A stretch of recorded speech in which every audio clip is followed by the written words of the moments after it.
Love you. So RFK Jr., that crazy motherfucker, is back in the news. Not for killing an animal this time, shockingly. Although he is being investigated for chopping off the whale head, which we spoke of last week or a couple weeks ago. Right. And so now he is in some kind of... Okay, so there is a woman, a reporter named Olivia Nuzzi. Do you know how to pronounce that? Nuzzi? I don't know. Nuzzi. My hair is crazy. Let's see. And she disclosed that she had an affair. Maybe she didn't disclose, I don't know, but it was leaked that she had an affair with RFK Jr. Yeah, but she's a New York Magazine lead political reporter, and she was reporting on him. Yeah, and reporting on the campaign, the presidential race. Period. Yeah, reporting on everything. She's a massive reporter, and so he's still married to Cheryl Hines, who's plays Larry David's wife on Curb Your Enthusiasm. And okay, so what's so insane about this story to me is that they didn't fuck. Allegedly, that's what they say. That's what they say, but they both say it was a sexting relationship. It was an emotional affair of some kind. And it's the most humiliating part of the story to me is that this girl is down bad for RFK Jr. RFK Jr. is fucking 70 plus ass fucked up weirdo. She is down bad to the point where she is sending him news that he does not want. He blocked her. Well, that's what he says. That's what he says. And she hasn't disputed it. I think she'll have her say. I think she's probably trying to not add fuel. I don't know. But I don't believe either of them, frankly. I don't know who to believe, but I don't know if I believe there's a part of me that's okay, this relationship gets revealed. And the reason it's a big deal, I think, should be underscored or at least articulated. The reason it's news at all is that she's a journalist covering the campaign. And that's a breach of journalistic ethics, especially political journalism at a high level. She was covering him specifically. I think she was on the campaign trail and shit. Well, and then later, I mean, I saw some quotes pulled, where she was quoted in certain articles, or I don't even, maybe even things she had written. I forget what the exact source material was, where she was advocating for RFK Jr.'s inclusion in the presidential debates.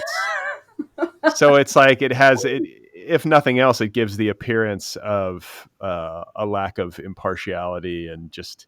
Yeah, I would say it's more than the appearance. That seems pretty much not impartial at all. I mean, it's wild.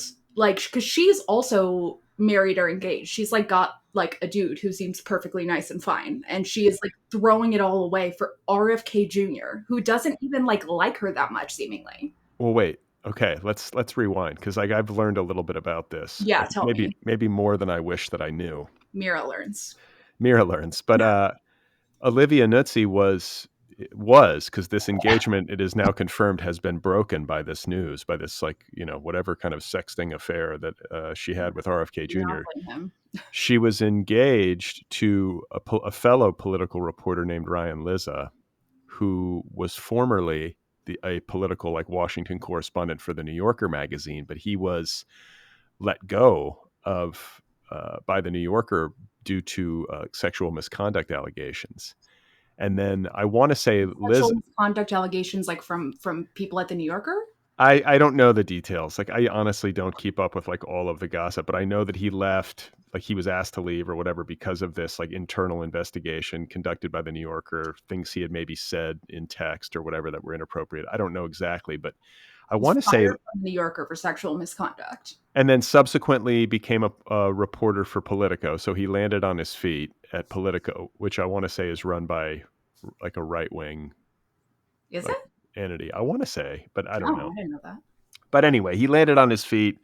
He's a good political reporter, misconduct allegations notwithstanding. And I want to say he left his wife, with whom he had children, to be with Olivia Nuzzi, who is 20 years his junior. He's 50, she's 30. So she likes him older. She's got a thing. Olivia, no, dude, I found out this week because I didn't know this shit. But I'm scrolling through Twitter, like learning all this stuff. But at one point, Olivia Nuzzi, because she was kind of like a wonderkind. She was kind of like this, a political prodigy reporter or whatever, like who was hired by the Daily Beast when she was, I think, still in college. Like just Oh, like Jesus. No wonder she's insane. she's like a hustler. She's like good at cultivating sources and everything, but has kind of been on the fast track to journalistic success and has kind of been, what's the word for it? Like bold and aggressive in terms of her career, and Right. successful. And I've seen her like fight people on Twitter a lot in the past. That's like the main way I've seen her is like I've having read I've read things. a lot. I mean, I've read a lot, maybe all of her pieces for New York Magazine. I'm such a political junkie, and a lot of them, like I don't know, they're fascinating to read. She gets good access and has like,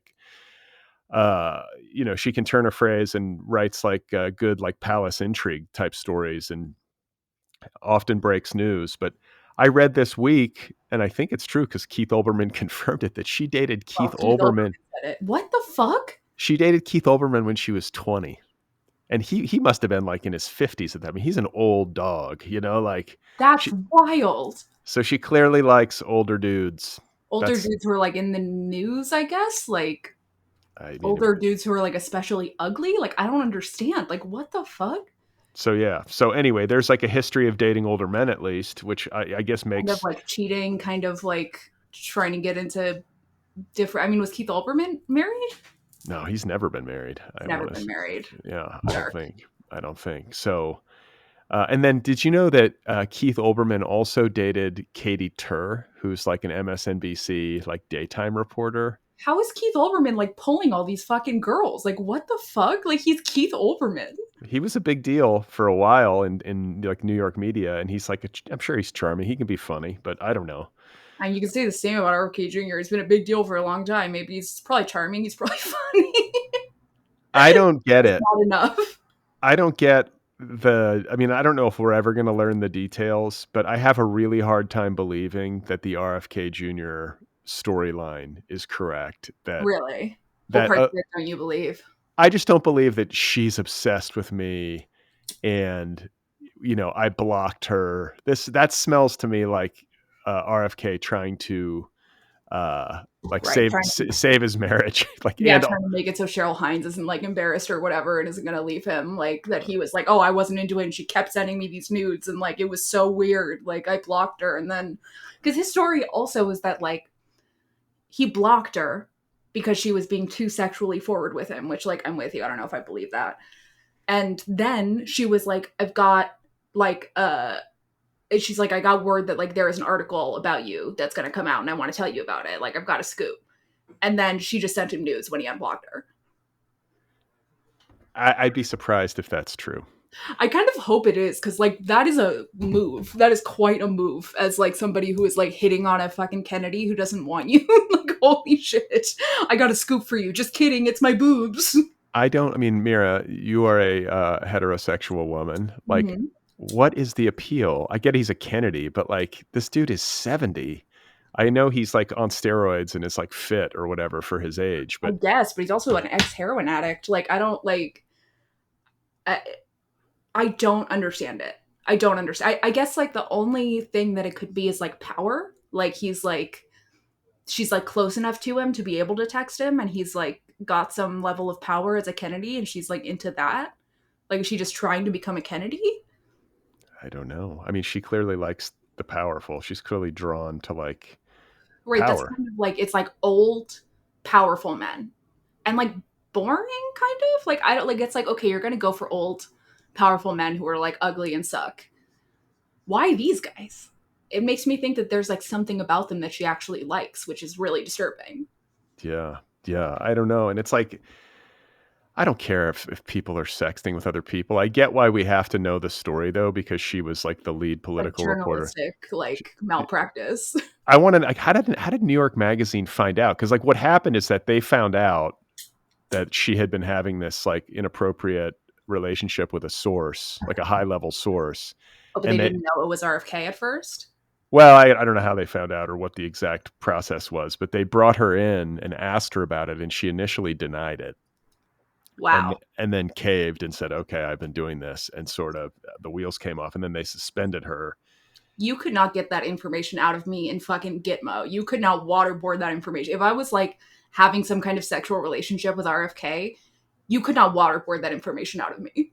Like, what if they had the screenshots of the sexts or whatever? Just Nope, it's fake. Take me to Gitmo and torture me, I'll tell you. Like, fucking do all the fucking shit, fucking break the Geneva Conventions, and I will still not tell you that that was me. so yeah. So normally I don't care what people do in their private lives, but we know this because she was reporting and then had an inappropriate, like from a journalistic ethics standpoint, relationship with this high level source. And then New York Magazine sort of had to like issue a statement about why Mhm. she's on leave, so it's a How did it scandal. get out? How, like, who was it? Like one of her friends who was just like, "Fuck this bitch." Guess what? Like, here's my group text. Like, like what? I want to say I could not JFK, RFK Jr. might have been like, Came back from the grave to let us all know. there is a inappropriate sexting relationship with my nephew. That's another Brad impression. She's been sending nudes. They've sent nudes. She likes the 70-year-old. I mean, okay, that can be our Brad impression of the day because, like, I don't know what Kennedy you're trying to do there. This is my Hyannisport accent. She is sexually attracted to geriatric men. It's like Bill Clinton almost, but like Bill Clinton with like a more pinchy sound. So here's where I stand on it. I don't think it's I don't know how much of an impact it has. Like, though I do think like if it colors her reporting. I mean, she was fired. Like, that's like, I think her reporting life is kind of fucked. I mean, she fucked a fucking source, like, or sent nudes to a source. I don't know what the fuck, but like, it's hard to imagine how she comes back to New York Magazine after this. I will say that I think someone's going to hire her. She'll end up at like, she'll end up at like one of Rupert Murdoch's papers, or she'll be a Fox News pundit or some shit. Fox News, maybe. I mean, she's got such a like bad reputation now with this RFK shit that like, I could see like a Fox News maybe picking her up, but like not like MSNBC, CNN, New York Times. Like they're gonna like not touch it. I mean, it's sad in a sense because I do think she has talent as a writer. She's not a bad writer, but I feel like this access journalism, which is a lot of what like this kind of political reporting comes down to, you cultivate those sources and it's about being close to it, and it can get. Yeah, she's cultivating sources, all right. Well, I mean, which is part of the job, but I think that it can cross over. It can bleed into sycophantic and like, maybe like. It just seems like if you're sending your source, like that you're not even your source, the person you're reporting on, if you're like sending them news, like maybe don't be a journalist anymore. Like that's not good. Well, listen, forget about nudes. Like I'm like a believer that like you shouldn't even be friends with the people you're covering. There should be nothing. Like you can be cordial and you can be like respectful on a professional level, but the problem with Washington journalism too much of the time is that all of these fucking people socialize with one another. And it's like a social climbing thing. They all want like more access to each other and like all of this shit. And it's like, it just kind of, it makes everything like not journalistically sound. Right. I mean, if like your access is predicated on you delivering favorable coverage to them, right, even when they don't deserve it, that's a fucked dynamic. And so I just think that, the really good political journalists know that, and there are lots of them, but she crossed over, and she might get better access from sending nudes sometimes. You never know. Who knows? I mean, certainly in Trump world, you would think that nudes would be appreciated. You know what, Brad? I gotta say, nudes are appreciated across the political spectrum. That's right. There's not a male politician in Washington who doesn't appreciate nudes. Yeah, even if he like doesn't like want them or didn't ask for them, and be like, oh, that's cool. I got a blocker, but like that's nice. Even Bernie loves nudes. But I think like what's like most disturbing to me is that she was attracted to RFK Jr. Same. That's I can't square that. That seems it doesn't make sense. It's like she has like a fucking something is wrong with her brain. I don't know what the fuck. It's like a fetish. Like she's got a fetish for old guys, like old leathery guys. Yeah, he's not like I don't think he's even conventionally attractive. Like No. I don't think he even was back in the day. Maybe he had a little It's bit of like the Kennedy thing, but he was I not like mean, like, Americans kind of have, like, being attracted to Kennedys, like, in their genes. Like, if there's anything, like, in the American, like, just brain permanently, it's like, we want to fuck Kennedys always. But RFK is the least fuckable Kennedy I've ever seen in my life. speaking of which, another internet rabbit hole that I went down recently. There's like an Instagram page devoted exclusively to John F. Kennedy Jr., the late John F. Kennedy Jr. It's called like Remembering John or some shit, but it was fed for, probably because I've been reading about this scandal or whatever. It was fed into my what do you call it? Algorithm. My timeline. Yeah, the algorithm gave me like some post from this site. And so I clicked through to the site or to the Instagram feed to like look at Like all the Mark old Chalamet for JFK Jr., like a fan page. like I understand why people would want to fuck that guy. Like Mhm. he's like the handsomest man in like American history. And like this head of hair that he had, I was just like marveling at all these old like archival photos of him. Just like he was such a handsome dude. And I started to theorize that if he had not died, he would right now probably be pushing 60. And still be hot. He would, and he might be president and the world might be saved. Well, Like would he this have is to have like 20 million fucking terms like, to be able to still be president? Well, no, but here's the thing that's really sad is that Ted Kennedy, his uncle and JFK's brother and, Bobby Kennedy's brother was because this was like, right when you were a little kid when all this was happening, but he ran a magazine called George in New York, which was like a big deal in the late 90s. And he was sort of like he was kind of like biggest celebrity in Manhattan. Like everybody loved him. He was so Is good like a looking. socialite kind of type, like just like Not really. I mean, he did a lot of like events and stuff like that, but he seemed like a very well liked guy. He didn't seem like he was an asshole, right. and he was just so I like mean, Kennedy's preternet. nothing if not charming. They're charming men. Yeah, and like preternaturally handsome, like Mhm. the best of the like Jacqueline Bouvier and John F. Kennedy genes combined into like this like supermodel of a dude, and Yeah. like at the time of his death in I believe 1999 it was, Ted Kennedy, his uncle, was essentially nudging him to leave the world of media and to run for governor of New York. That was going to be his path, and I think he would have won.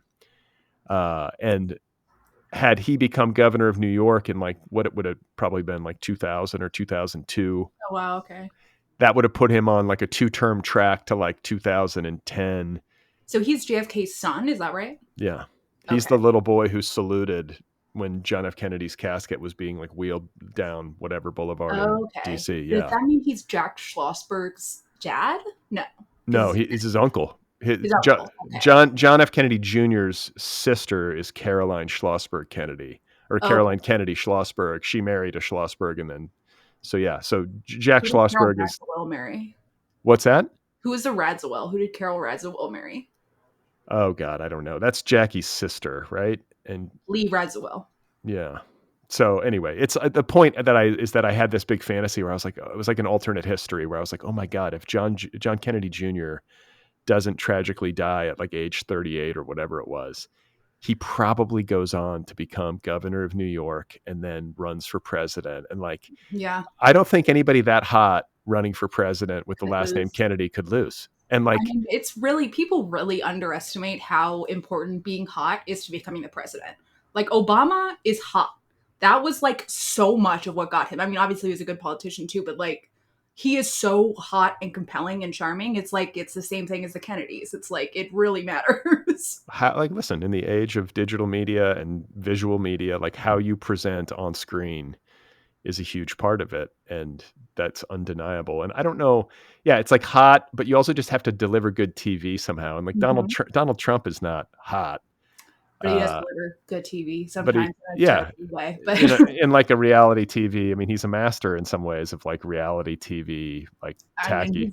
he's, Meatball Ron. Like, I'll never forget Meatball Ron. Meatball Ron was like, is like his funniest nickname. Like, he's just like, sometimes you bust one out and you're like, damn, yeah, Meatball Ron DeSantis. That's it's kind of funny. Yeah, I mean, he's a creature of reality TV and like the New York media world, if Yeah. like primarily. So He's no anyway, Kennedy, though. after before I went on that sidebar into like my alternate John Kennedy history, I was about to say that the part of the RFK Jr. Olivia Nuzzi story that I find most disturbing is the idea that he's like throwing her under the bus and threatening a lawsuit against her, assuming that he's full of shit. Yeah. Like, if she was really stalking him in some weird way and he's truly the innocent, which I don't believe, considering his past history of like cheating on his first wife to the point where she committed suicide Jesus. because, he kept it like RFK Jr. kept a diary. He literally wrote meticulous details of all of his affairs with like, dozens of mistresses. So we just got to find that diary that he has now, and then we'll know the answer. I mean, he's like, and then Cheryl Hines marries this guy kind of knowing this, and he's telling her that I'm done with all that stuff. And it's like, man, I you mean, the better. fact that she like was Larry David's wife on Curb Your Enthusiasm and managed to find a husband in real life who is more insane than that, who is crazier than that, and like more of a pain in the ass is like wild. I don't Like get it. that is like so hard to do.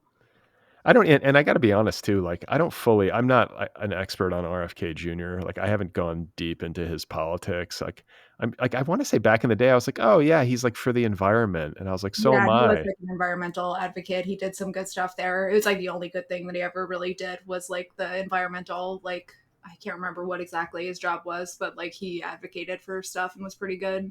And It's then just, just straight downhill. I don't get it. I don't get it. I'm sure there's stuff like he doesn't seem like he has like conventional ideological. I mean, clearly he's a fucking Kennedy who's He's a now fucking on freak. he's on the Trump train. Like, how did Yeah. that even happen? Like, what they have to disagree fundamentally. Like, he has to fundamentally disagree.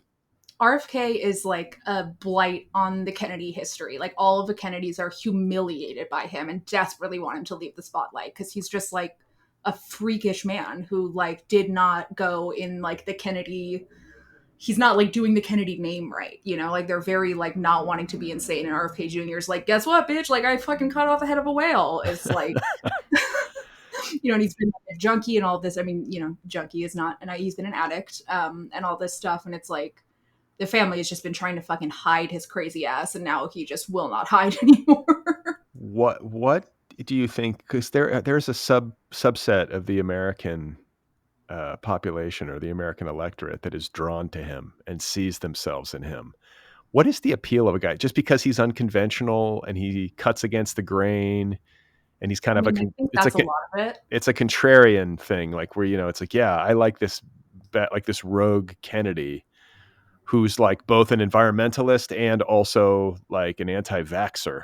Look, I mean, I can explain it to you. It's libertarianism. And the thing about libertarians is that they have a wide array of beliefs and like none of them really line up with one another. If you have one libertarian in a room with another libertarian, they'll just probably fight each other.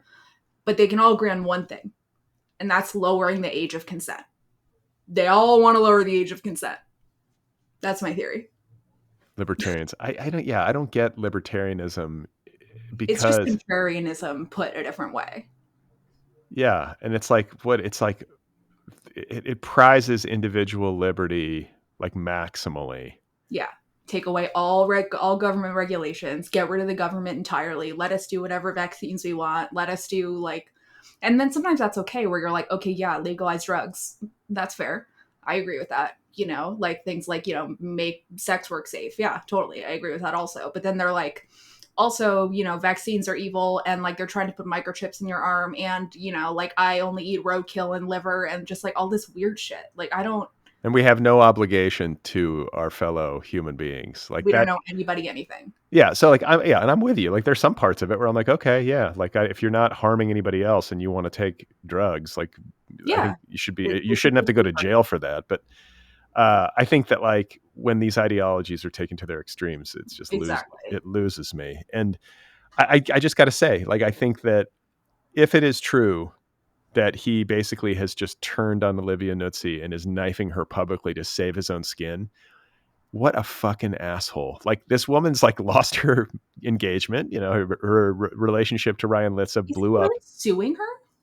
I think he's threatening it. like as a posture. This is my So, okay, theory. so like he's threatening it as a posture. If this was fake, if this is fake, right? If RFK is saying this stuff, like, you know, and actually he was engaging in this affair just as much and he's throwing her under the bus, she would come out with screenshots, right? She'd be like, look, here's proof. She should countersue for character defamation. Right. And so Like, is that why she's not like saying anything right now? Because she's like putting together a countersuit? well, I mean, I think Because the option maybe, is that, or but she actually did it. yeah, maybe, but it's also like she probably just doesn't want to add fuel to the fire. She wants this story to be quiet. She doesn't want to like countersue and like I mean, make some. it's too fucking late. It's not quiet. She should hire. Yeah, she should hire Gloria Allred. Just make I a mean, pub. I mean, like we discovered like a fucking like international pedophile ring, and like this is still one of the biggest stories of the week. So like she's not gonna escape it. I think it's a big story among like media types. I don't know how much the general public gives a shit, but Yeah, I don't know. I'm in a bubble, but like I kind of almost. I mean, I don't know what is like more pathetic, like RFK being like, "I didn't do that. I'd never cheat on my wife," or the idea that like she is sending RFK unsolicited nudes that he doesn't want. Who's like, what is more? That is like both options are so pathetic on one part or the other. I've never, I mean, listen, I lead a very limited social existence. So, and what do I know? But I've never, and I'm also like, my entire like, relationship history is all like Free phones. pre-dating apps, pre-nudes. I'm pre-nudes. That's how old I am. But You like, know, back when you were dating, it was still like the fucking like telegram system. It was like yeah, you'd have to have someone come to your house, you know, and like 3 days later send a little letter, or, like that's right. carrier pigeon. That's right. Carrier pigeons on horseback. I would send my wife like little cards, but Exactly. I have never, I, Wagon. I have never in my entire life heard of any guy I know receiving unwanted nudes from some woman, like a woman just like sending nudes that were like unsolicited. Yeah, it does seem insane. I mean, I would believe that somebody would do that, I guess. Like, it's not totally out of the realm of belief, but it does, like, it doesn't really add up, does it? It's like, No. it doesn't, because it's like you're putting these, like, nudes of yourself out there, this, like, deeply vulnerable thing, and if a guy, like, doesn't want it, like, you kind of want to, like, trust him to not, like, leak those nudes, and if he, like, doesn't want them, the odds of him like just showing people or being like, look how fucking crazy this is, are like way higher because he's not interacting in an embarrassing way also. He would have, if he was really on the level and this was really unwanted and it was entirely her, and then the first thing he would have done is told his wife and been like, I just, this is crazy. That's what you would do in Yeah, a you'd be healthy like, look at relationship. this, what do I do? Can I like, should I block her? Like, this is like, I don't like, just so you know, this is happening. Like, that's And if you're a politician, especially to cover your own ass, you fucking tell New York Magazine, be like, hey, your reporter's like hounding me. This is yeah, weird. Call it off. But right. Or just get me a new reporter. Like, let's like, I can't work with this one, you know, yeah, like this that's is a breach. But like that is like, you know, I know the genders are switched and so it's like confusing, but like if a man was doing that to a woman, that is like sexual harassment in a big way. I don't think she was sexually harassing him. I think he was soliciting. I think that's right.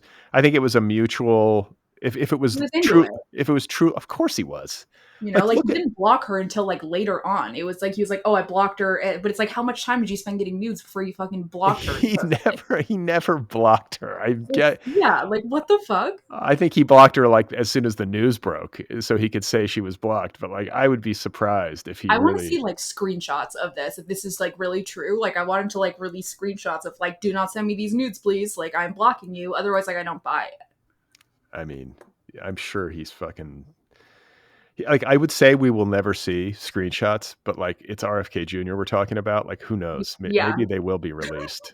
right. It's like with him, you really every time a story comes out, I'm like, okay, wow, we got a really good run from this guy. We got some crazy stories out of him. Like, great. And then next week, it's a crazier story. It's like, it never fucking ends. He's not even like running for president anymore, and we're still hearing shit. Yeah, he's gonna be like that head of health and the health department of this or whatever the fuck of this country if Trump Dude, wins. Like, that what is a a fucking, oh my God, that is a fucking nightmare. I mean, he wrote a whole book about how like Dr. Fauci is like evil and wrong and lying to everybody and like part of some kind of deep state conspiracy. just Like never. years ago, like not like before the COVID thing, even. Yeah, it's so crazy to me. I don't understand it. I don't understand why he's like so. And she's like seeing these stories. I killed a baby bear. I killed a whale. I fucking like ate a dog. Like all this crazy shit. And she's like, hell yeah. Like, let me fucking show you my titties. Like, what the fuck? Like, I want to know, what does Olivia Nuzzi know about the dead bear and the dead whale and the dead dog? What does she she needs know? to come. She owes the American public that information, That's right. doesn't she? That's right. If she does that, it's like, okay, you're good. You can have your job back. You're fine. I think too, like this story, like one of the reasons, I mean, it's a scandal in a political, like a very heated political season, featuring high profile people. So that there's obvious reasons why folks are interested in it. But I also think that it is a confirmation of something that a lot of political observers suspect when it comes to the media and politicians and like high level access journalism and all that kind of stuff. And it's a shame because what it does is it diminishes trust broadly in like journalists who are doing, political work.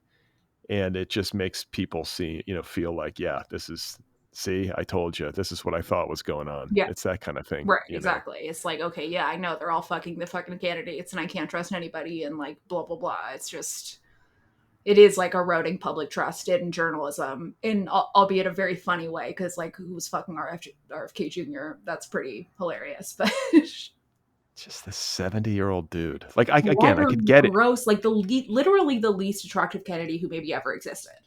The Beals are much more attractive than him. The Beatles, you said? The Beals, well, the Beatles too. Oh. Like Little Edie and Big Edie, like they're more attractive than he is.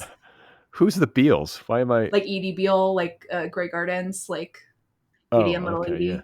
Oh, right. You love Grey Gardens. Oh yeah, that's like, I mean, that's my entry point to the Kennedys is Grey Garden and Carol Radziwill, who was a Real Housewife of New York. Wow. Was she on the show? Yeah. Oh yeah. She's like on several seasons. She was a great housewife. She's like, she dated like a 30-year-old for the show. She's like 60 or something like that for like a really long time. He's like this super hot young man. Like she's like refuses to have any kids, doesn't even want cats. Like she's very strange. And like, it's clear that like she is just getting Kennedy money big time and just living off that and like having a nice time. How much fucking money do the Kennedys have? They got so much money. I mean, it's fucking insane. Like generational wealth. Yeah, big time. Like it's pretty much like the only way you can get generational wealth in America is by being a Kennedy. I mean, it's a good business to be in. So anyway, it's a fascinating story. I guess we'll end with predictions. Like, do you think Cheryl Hines is going to? I don't think she's going to leave him. You don't think she's going to leave him? No, because I think that like, if she was going to leave him, she would have already left him. She's cheated on her a billion times. He's done all this crazy shit. Like, but does she know about it? You think she knew? Like, who has he cheated on her with? I don't have any. You know that he's cheated on her. Therefore, she must know. I don't know if she does. Well, then she's like in denial.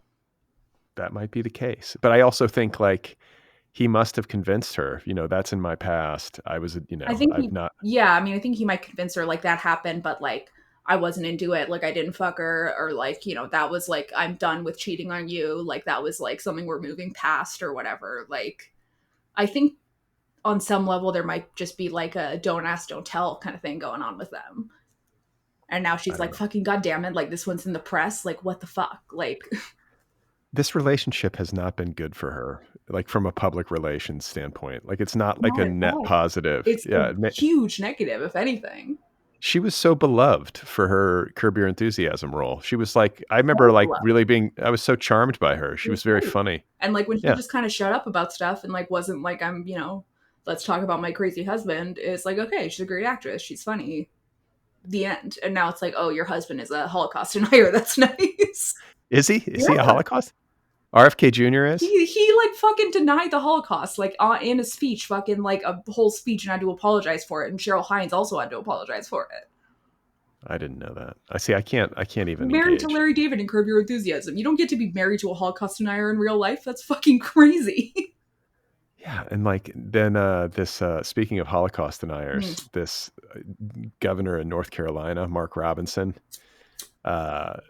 who got caught. Remember all these like posts that he made on like that porn site called Nude Africa? You can't post about Hitler on porn sites anymore because of woke.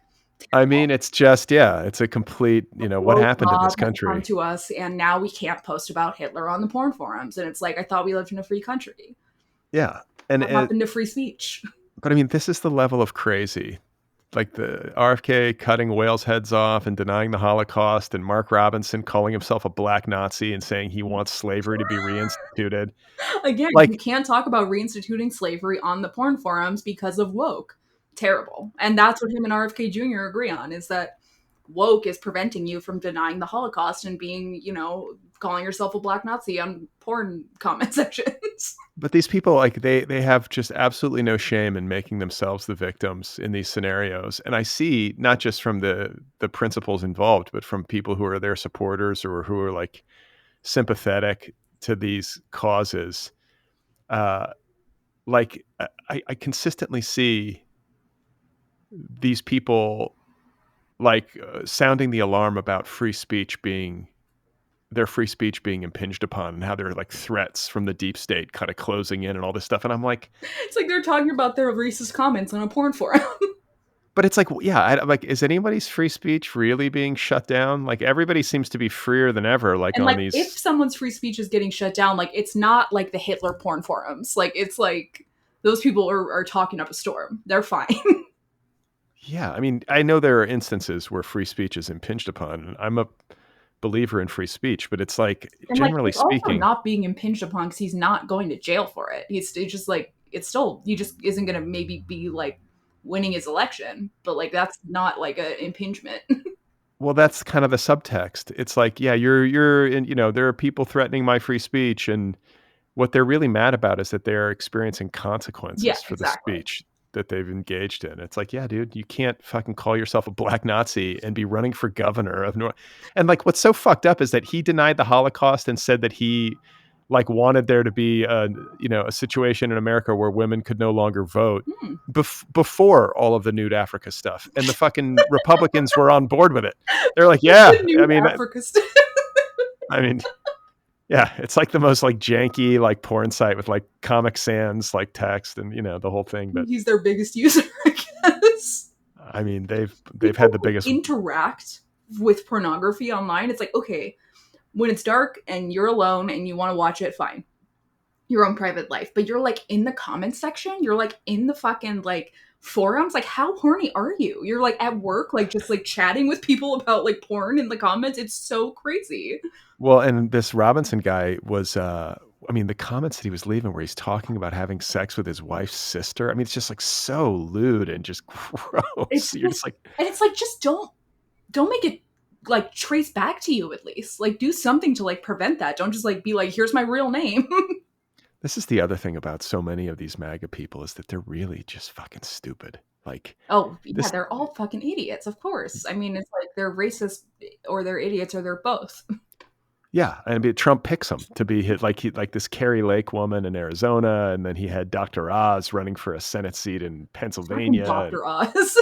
that's what I mean. I mean, you're like, dude, you wonder. And Herschel Walker, remember that in Georgia, running for Senate or was it Senate in Georgia? Yeah, he was running against Raphael Warnock, I want to Right, say. right. Fucking I mean, Dr. Oz couldn't even win against a guy who just had a stroke. Like he had a stroke during the campaign, and like Dr. Oz still couldn't win. yeah, Like it's just, stroked out, became racist, and was like, you know what? It's better than Dr. Oz. dude, I just feel like we Stroked need out to Frankenstein. we need to get to a better place in this Mm-hmm. country, better quality of people. I think, like, everybody's so disenchanted with politics, and not for no reason. But it's like, what we really need is we need like really good human beings to run for positions of public trust. Make Mira president. I That's don't want right. to run, but just like I'll just do it. Like you could just like make me the president. Like just like put a crown on my head or whatever. Like I'll fix it. It's fine. Are you announcing your candidacy in 2028? Is that what you're trying to do I here? mean, I'm not announcing a candidacy as much as like I guess like a plan for a dictatorship is kind of more what I'm thinking of, or like an outline of a plan. Just the Mira dictatorship, the reign of Mira. It'll be great. Everyone's blood has to be tested for THC, and if it's below a certain level, jail, straight to jail. All right. So what else is happening in the world of popular culture? Well, again, our favorite topic, Ben Low. Ben Ben Affleck and Low. Jennifer Lopez. So Brad, what was last week's update? It was they were at the Well, they Beverly were, Hills Hotel. yeah, they were there were reports, that they were seen at the Beverly Hills Hotel, like There's photos. canoodling. Were they canoodling, Oh, or but not they were like, photos of them canoodling. There's photos of them entering the hotel. yeah, and then like there were also like there were like these anonymous sources who were saying that they were like hugging and cuddling and all Like this making stuff out.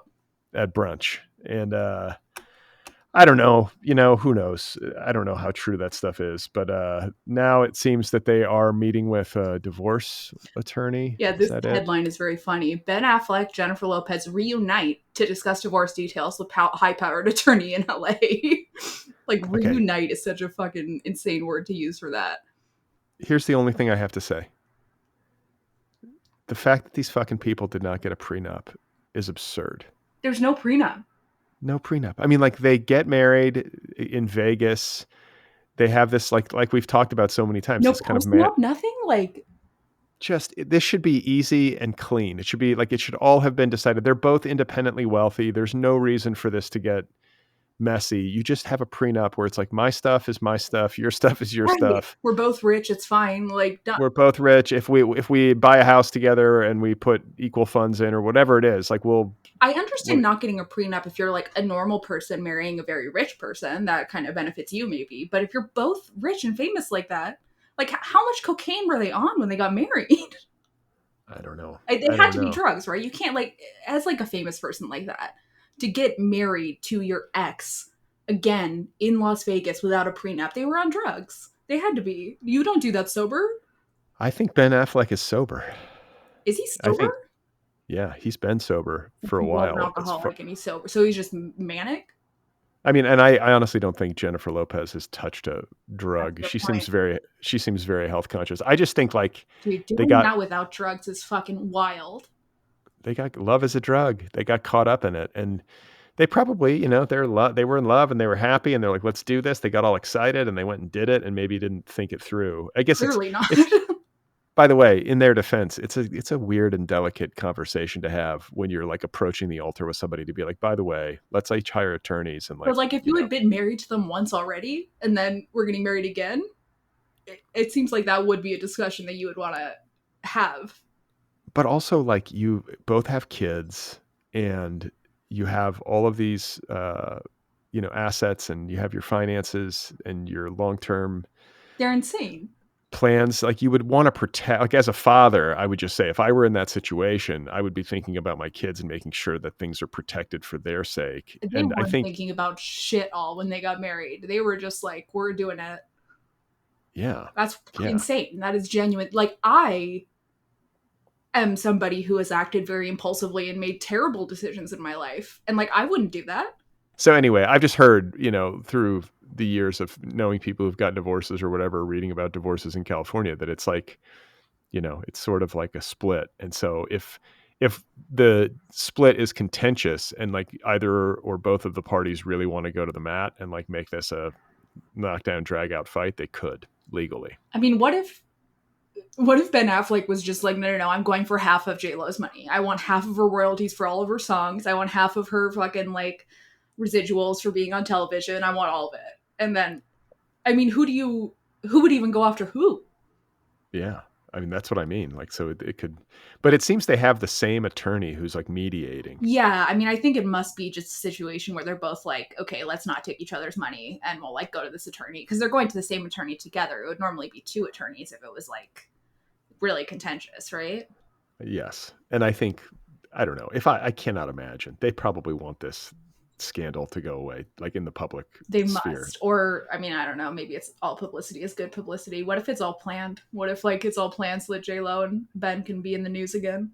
I don't. I like, honestly, if it is that sort of thing, like that seems like you might as well tell me that like Martians have landed. It's so crazy to me that people would make those kinds of calculations. Like, I mean, yeah, let's milk this for as much ink as we can possibly get just to help our fame.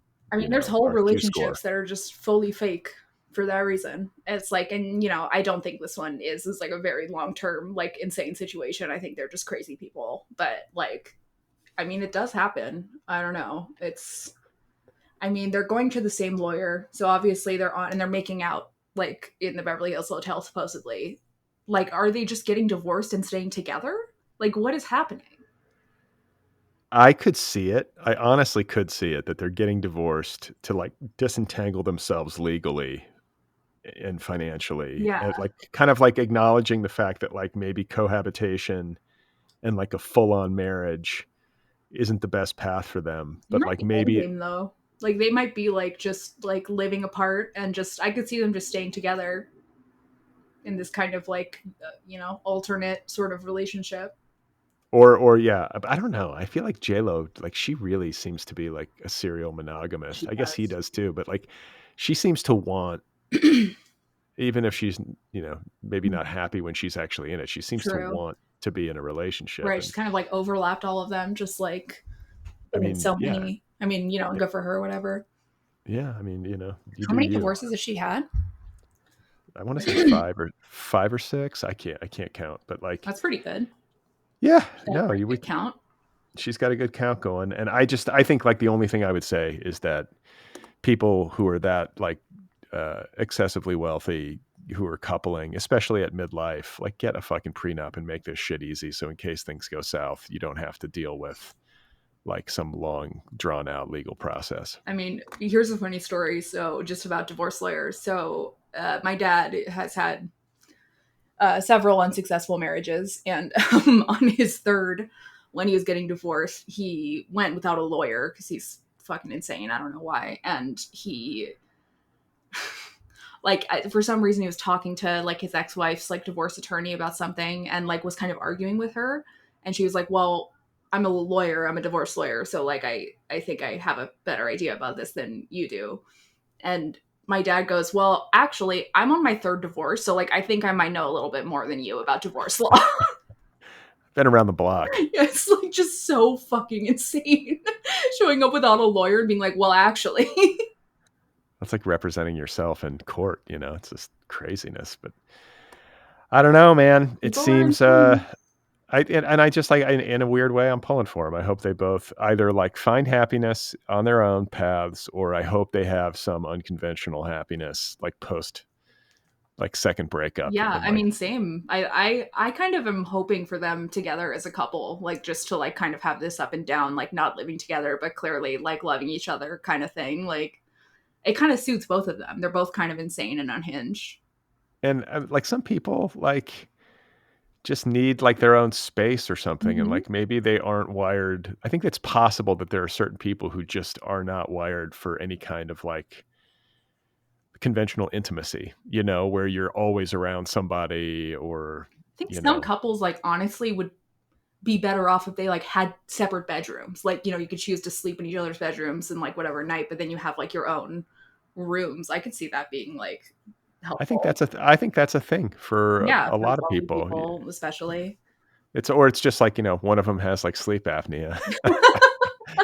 I mean, So they have to sleep on the couch or you yeah, from experience. you got to put your CPAP on. No one wants to see that, but think especially you get up in age, and like, yeah, I it mean, the becomes CPAP less. is nice, just white noise better than the snoring. Yeah. Oh God, if like someone is a serious like snoring person, I don't know how you sleep with that. I mean, that's like a relationship issue. That's like okay, this is like a serious hurdle for our relationship. So like you are snoring because I cannot sleep in a bed with you. Yeah, yeah. I mean, that's okay. That's fair. I Yeah, don't think it's. And by the way, if you're just, I mean, I get that you need to be intimate with your partner if you're going to have like a healthy relationship, but like, if you're sleeping, it doesn't fucking matter if you're in yeah. the same You don't bed. have to be in the same bed. It's fine. Like I Just go to sleep. right, you're sleeping. Like you can be like intimate and then sleep wherever the fuck, and it's fine. Or in the same I, bed if you like that, and that seems fine. yeah, I just feel like Feel like maybe maybe they that's. need their own space. Maybe the kids weren't getting along. Maybe like you never know. Maybe they just were like better to be in our own homes. So we're getting along better. I think too, like the pressure of the media pressure, like which we are contributing to Yes, right now with this podcast. of But like, course. I do There think are that millions of part, listeners. yeah, I think that part of it intensifies everything. I cannot imagine like being in a relationship with somebody that is being talked about. And I say that, and I just want to flag the fact that like, at least on some level, it was cultivated by them. Maybe Jen more than Ben, I don't know, but like, it's like not like they're completely innocent who are and being Right. preyed upon. Like, If they wanted to not be like seen together, not have photos together, they could. You could, if you really truly value privacy, I get that you're never going to get 100% if you're you're a superstar, but that's what you signed up for. Right. But then like, I'm thinking of like very high level celebrities whose personal lives are not tabloid fodder and who seem to be able to like be super famous without constantly being like, yeah. Like there's some people who just really attract the public eye and just like cannot get out of it, like your Taylor Swifts or whatever the fuck, but you don't have to be like that. Like you don't have to always be photographed by, like, there's ways that people do this. You have disguises that are pretty like solid and hard for people to see, and like you just don't call the paparazzi, which is usually how people get photographed anyways. Like they don't even have to be super like public about this if they didn't want to. Just don't live in LA or New York. Like live literally anywhere else. Yeah, you have the money. Like go live in Portugal and fucking disappear. Right, or like live in like Pennsylvania. That'll do it even. Yeah, like just get out and go go work if you love acting, great, or doing music or whatever, but like right, doesn't matter where you live. You can just fly to LA or whatever. Yeah, do your work and then go back to your like estate or whatever in the middle of nowhere. No, they like the publicity, and I feel like the difference between them is that Jennifer Lopez is willing to admit it and Ben Affleck is not. I can't imagine liking that, but neither can I, but like celebrities are fucking weird. That attention, like that god hole, just trying to fill it with like coverage. God hole, is that what you said? Yeah, something, right? What is it that trying to fill that god hole? It's true. People want that adulation, and it's also the currency. I mean, especially in this culture where everything is so fragmented, the only currency really is just to be in the cycle, in people's timelines, and like to constantly have people chattering about you. That's half the battle, and it's hard to get that. So it's like once you have it, you want to like hold on to it. In a weird way, right? Yeah, so I guess especially if you're like an actor, you probably get like more roles if you're kind of like more in the public eye like that. Like that's probably a thing. It probably is. It is weird. I think I was thinking about this. Who was it that I was thinking about? Some actor I was reading about, and it just started to occur to me that you know what, I was reading about Ashton Kutcher. Oh yeah, that motherfucker. Because is he a motherfucker? I can't keep up, but like it was just his, like how he had been at a Diddy party. Like every other fucking celebrity has been to one of Puff Daddy's parties. So like I don't think they were like tight. It was like more than just a party. They were like close. But it was like I was reading about him in his early years as a celebrity when like that 70s show was just taking off, and like he wasn't really like a household name kind of thing. Right. He was just kind of like a guy on a TV show who was sort of coming up in Hollywood. But he was supposed to go on a date with some girl, and on the same night he was supposed to go on a date with her, she ended up getting like brutally murdered. Dude, did you know this? I do know this because Lord knows that I love dark stories about wealthy celebrities, and I can tell you exactly what happened. So Ashton Kutcher met a girl at, I want to say, a Grammys party. No, it wasn't a Grammys party. He met her through a mutual friend or something. They had a date that was set up. That night, the story generally is that Ashton Kutcher showed up to pick her up, looked in the window, saw what he thought was a red wine stain, knocked on her door a bunch, didn't get her in there, and was like, okay, well, I guess she's standing me up or whatever. Truthfully, the story is much more fucked and weird than that. Like, he definitely saw the body, freaked out, called his publicist, called Danny Masterson before he ever talked to the police. Like, he showed up to her house, supposedly, according to his story, 3 hours after they were supposed to have their date. Because he was at a Grammys watching party with friends or something. And so it doesn't even line up with, like, the time that she was murdered for him to have, like, seen, like her body was there in the spot where he would have seen the red wine stain. So what do you think? Like, what? Like, I don't even know what to make of all this. I mean, it's really fucking mysterious, but I think that I don't think he killed her, but I think that he showed up, saw her dead body, and instead of calling the police immediately like a normal person, we know that the first person he called was Danny Masterson, who was on that 70s show with him and was recently revealed to be a rapist. He's in jail. Yeah, Danny Masterson's in jail now. straight up. Yeah, he's like a fucking criminal. And his publicist, who also has like covered up a bunch of shit and is like a high powered like attorney that like helped Danny Masterson and all of this stuff. And Wait, his publicist is also an attorney? no, sorry, a high powered publicist, not attorney. Yeah. And like he called them both, and then like didn't call the police until like days later. When Days like, later? yeah, like when it was when her body was found, he was like, "Oh yeah, by the way." I mean, I he probably the just. red one. I don't know. I mean, honestly, like, I can understand panicking and like being just totally in shock if Yeah. you run into, like, especially at some girl you don't really know that well. It's like first date It kind of kind of thing. makes sense, right? Yeah, and then I can also see like young, like upwardly mobile celebrity worrying that like, oh my god, like just being I don't want to be associated with involved in this. this. I don't want to be associated with it publicly because it'll color me in some sort of funny light, Right. and it might hurt my career. That is what I'm. That is what I think happened too. That seems about right. I mean, another weird thing that I learned last night when I was up late scrolling TikTok is that so it was the murderer they convicted the Hollywood Ripper is what they called him. He's like a guy who murdered a bunch of people with stabbings across Los Angeles and California, I think. They said that he was the one who murdered her, but they never tested any DNA from the crime scene at all. Why?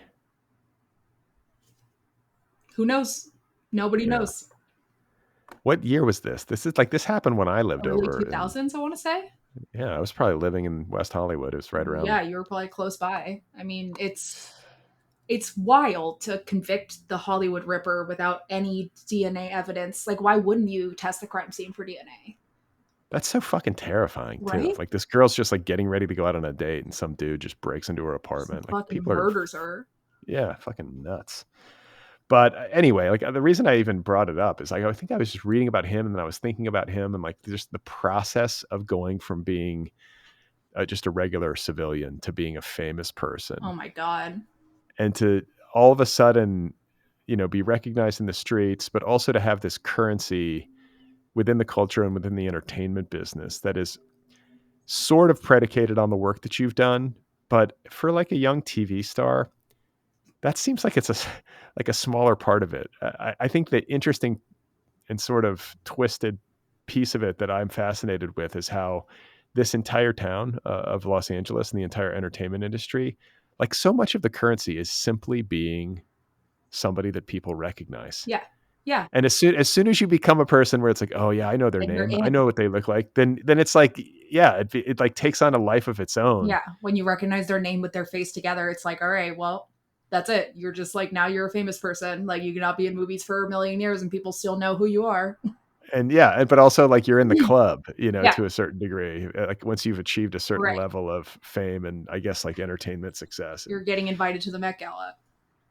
Listen, if I had been in my 20s, early 20s, and I had somehow known somebody who was like, hey, we're going to a party at Puff Daddy's house, you should come. Of course you'd go. I think I would go. Yeah. Like at that stage of my life. I think of course. Yeah. We're supposed to talk about this at the end, so maybe we'll put a pin in it. We'll put a pin in it. God, it really just like implicates every fucking celebrity. There's like, it's so wide ranging. Well, and it also speaks to like so much of like, it's a bigger story than itself. You know what I'm saying? It touches on all these other parts of like the entertainment machine. Yeah, totally. But what else is going on? Anything interesting? So I guess this is interesting. I don't know when Neil Gaiman became a celebrity, but like sometime in the last 10, 20 years, like he just became somebody that everybody is talking about. Like a celebrity author. Like, yeah, I don't know, I'm trying to think of anybody else, like Stephen King or something like that. He became a celebrity author. So now for some reason, Page Six is running a headline. Author Neil Gaiman won't be at Jeff Bezos' top secret campfire literary retreat amid sexual assault allegations. All right, I flag this story. I mean, I'm a books person, but it's like, I mean, I've read a lot of Neil Gaiman books too. I have not, and I don't know. I don't know what he's been. I don't know anything about this. The Sandman comics, I really love those. Those were really great. He seems annoying as fuck, but I love those comics. He's beloved, and I Elizabeth don't know Warren, what is. great book. I don't understand the sexual assault allegations. I haven't really. I did not know that he had that until I just looked at this. So, Well, okay, battle sexual assault allegations. Let's see. The Sandman creator Neil Gaiman accused of sexual abuse by 5 women. 5. Holy shit. doesn't sound good. Not good. The first allegation came from a tenant in Gaiman's Woodstock. Oh, wow. So he's a landlord. The first allegation came from one of his tenants. That is not good. Who alleged that Gaiman manipulated her into a sexual relationship in exchange for allowing her and her daughters to remain living in the home and not being evicted. That is not good. Uh-huh. Yeah, so he's a bad man, and that's only Well, one of them. There's 5 women who have accused him. yikes. Well, I don't know. I guess innocent until proven guilty, but it doesn't sound good. Is that how we can phrase it? I And guess so. If you want to be I think generous. if I want to be charitable, I don't know. It's like, I hate like these stories. It's like, ugh. And then, I know. this guy's got this big career and he just threw, this is going to be this is a reputation crusher. It's like, fucking, hey man, can you just Good. I mean, behave? Jesus, fuck Just, this guy if that's what he's doing. well, but it's also like, you're so beloved. You've got it all. Like, And like you don't, have to also fucking like ruin women's lives. Like I don't get it. I don't get it's it. But horrific. But the reason I flag this story is less about that and more about like the top secret literary campfire retreat helmed by Jeff Bezos. I find this like funny and so fascinating. it's a top secret campfire literary retreat. What the fuck does that mean? Just like some sort of ultra nerdy, like elitist. It's got to be a lot of like elite authors, and just like Like being why. why is it being reported on that he's not going? Like, is this something that like people are aware of generally? It's like Bohemian Grove for like the publishing industry, and It's like a like literary freak off. Like that's I hope so. I really do hope God.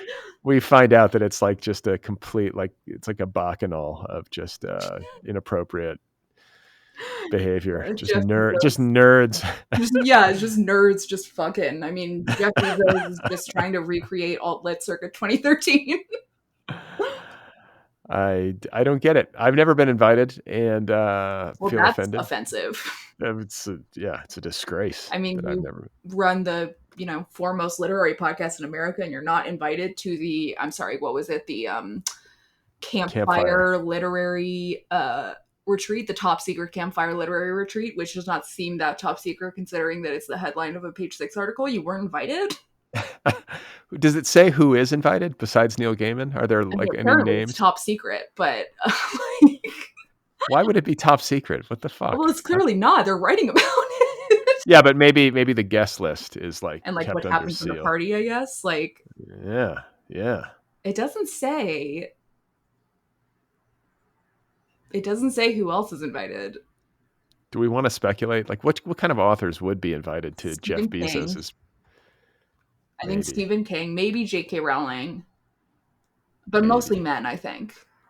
Like, I'm gonna say, like Stephen King, Neil Gaiman. Who's the fucking maybe like Dave Eggers, like I feel like that's. I don't know about Bret Easton Ellis, but I feel like it's about like the. If it's a sex party, Bret Easton Ellis is there. He's just there to consult. He's just been brought. They fly him in He's to taking consult. notes. I don't know. It just seems like the kind of like high end, sort of like elite literary people. Like who is like the life of the party at the top secret campfire literary retreat hosted by Jeff Bezos? There isn't one. I mean, I cannot imagine any of these people being the life of the party. That's not what like writers are. Why and I know would you, Jeff, like as people who exist in the literary world, why would you ever host a party specifically and only for people in the literary world? That's the worst idea I've ever heard. Those are the worst parties I've ever been to. Right. Those are like parties that are like burned into my brain because they were so fucking horrible. Like you have to go to the fucking N+1 launch party or something and you were just in hell for like hours. I've been to, because I can be like a social, like I can carry on a conversation. Really? Yeah. I mean, I can. I'm not like a super social person, but like I can do it. Literary parties together, like that one fucking Silver Lake years ago. Yeah, and I have been to those kinds of parties, and I have found myself like anxiously trying to like carry conversation Yes. just because it's so goddamn And awkward. it's And like like you're people, talking to someone, it's like, okay, I guess I'm just kind of having like putting on a show for you. Like it's not really a conversation. I'm just talking and you're kind of looking at me and I'm like, I want to die. yeah, I'm just like, I'm so anxious by the complete like void of any kind of conversation that I'm just trying to like help everybody like have an God. experience, I have a can human experience. I mean, it's always either like that or it's like this one fucking party I went to where I was like cornered by, oh my God, what was his name? And I will say his actual name because he's been canceled. Kenny Goldsmith. Do you remember this motherfucker? This fucking No. guy. He like, he fucking sucks. People who know who he is, whatever. He's a shithead. He like cornered me at this party, literally in a corner. And he was like, I'm a big fan of your poetry. And I was like, okay, thank you. And like kept talking at me about a anthology that I was not in. He was like, oh yeah, the alt-lit anthology. I was like, I wasn't in that. He's like, yes, no, you were. I read your poem in it and just was talking. I was like, I wasn't in that. I wasn't in that book. I don't know what you're talking about for like an hour straight. That's Jesus what you get at Christ. literary parties. If you're lucky, If you're you're lucky. lucky. That's the best case Yeah, scenario. best case scenario, fucking Kenny Goldsmith pins you in a corner. Oh God. Yeah. God help us all. I wonder if My Kenny God. Goldsmith is at the top secret campfire literary retreat hosted by Jeff Bezos. I feel like Jeff Bezos is rich enough that he probably flies in like ultra social, For like sure. people just to sort of like be like a social lubricant, if I can use that word. I know it's the mot du jour. But I feel like that would probably be part of it. Like bring in some comedians maybe or Sex some sort traffic of. some pretty young girls and That's right. That's right. That's right. I mean maybe they can bring fucking John Mulaney in there to like roast them. Do you like he did like a comedy show at like a tech conference or something. I read about that. That was, I mean, it sounded brutal. He It just was was like, fucking funny. He was like, you guys are all imminently replaceable. Like they are just gonna replace your ass. You were all the same person. Like this is so dumb. It was pretty funny. well, it was like a Salesforce convention, and it wasn't like it kind of was like it was supposed to be a comedy show, Yeah. and it was like leaning more towards a roast, but I think it like went beyond a roast. Like I think he Oh yeah. genuinely just expressed antipathy and just kind of like went after these people. Yeah, in like a kind of funny way, but like in a way where like certainly it was not planned. Like certainly this is not what was supposed to happen. He's not even known for that kind of comedy, but like he just went up there and was like, fuck all y'all. Well, he must have gotten paid up front. He was just Yeah, like, okay, I'm going in. I'm gonna say what I think and then get out of there. good But for him. Why not? yeah, it's worth like somebody. I want to say that there were like certain bits of it that I read that were transcribed. It's worth reading. It was a brutal. Like some of these takedowns were just brutal. Really brutal. Like really funny, really brutal. He had a kid who was born this week also, so he had a big week. Oh yeah, congratulations to John Mulaney and Olivia Munn. Wow, Uh, you knew his wife's name too, so you know a little about pop culture. I am. I follow him on Instagram. Mhm. That's why I know. That But they had their baby by surrogate, which I feel like is the new trend. I mean, I know she had cancer, so like she, but it is. I feel like surrogacy is the new C-section. it's the It's like the. old trend. It's like celebs have been doing surrogacy for a minute now. Oh, really? I thought like elective C-section was once the thing where It you was come once in. the thing in like the 90s, early 2000s, which is fucking psychotic to me. That seems a lot worse than giving birth. I don't really understand it, but whatever. Now it's just having somebody else carry the baby. You outsource that stuff. You Outsource don't it. have to. Yeah, you don't have to do that. You get a little task rabbit. Just hire someone to Yeah. carry the baby. Here you go. I mean, honestly, like I'm endlessly fascinated by these women who do this for a living, and Same. Like it is so wild. Like I think about it a lot. Like, what if you die during birth? What would you like? Does your family get compensated? Like, what the fuck happens? Like, what if the baby dies? What if, like, I mean, there's so many different scenarios there. Like, yeah. I wonder what the legal part of it looks like, because yeah, all of that stuff has to probably be. it's got to be in the contract, right? You would think that they would have insurance, like they would have to be insured. I mean, the good ones, the smart ones, if Right. they are gonna do this for somebody, that they would have some sort of policy in place in case things go sideways. But yeah, it's a very personal, intimate, incredible thing to like incredible service to perform for another couple. Like, goodness gracious. That's wild. What else is out there in the cultural atmosphere? See. So, okay, Janet Jackson is in the news because I guess, okay, inside Janet Jackson's Kamala Harris PR nightmare. So she said that Kamala Harris isn't black. This is ridiculous. Or that she didn't know that she's black. Well, maybe like look it up on Wikipedia before you talk about it. Like, it's not even remotely difficult to parse. Okay, she said her father's white. That's what I was told. I mean, I haven't watched the news in a few days. I was told that they discovered her father was white. I was told this sounds like something Trump would say. Like, people are saying, it's like I saw it. People are all saying it's like spreading unsubstantiated gossip with the intention to harm. But like, I don't get why Janet Jackson would want to fuck with Kamala Harris. Right. It kind of doesn't really make sense at all. Unless Kamala. Well, I don't know, or unless Kamala did something to the Jacksons somehow, like when she was like the attorney general. Maybe she came after Michael. I don't fucking know. Yeah, I mean, if she did, that's probably the best thing she ever did as attorney general.